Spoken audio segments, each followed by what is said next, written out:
ये मैं खसूस बिल्लू भाई के लिए कलाम यहीं पे आके मेरा माइंड बना है, जो मैं इनको डेडिकेट करने लगी हूँ।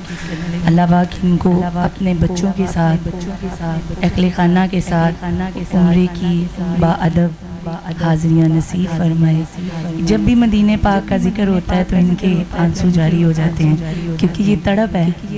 तो कहते हैं ना, जो हो के आता है ना वो तड़पता है। तो ये तड़प होती है जो मदीने का नाम सुन के आंसू जारी हो जाते हैं। तो ये खसूसी आपके लिए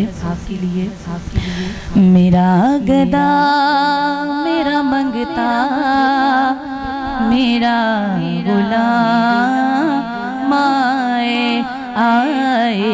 मेरा गदा मेरा मंगता मेरा गुलाम आए, मेरा गदा मेरा मंगता मेरा गुलाम आए, मेरा गदा मेरा मंगता मेरा गुलाम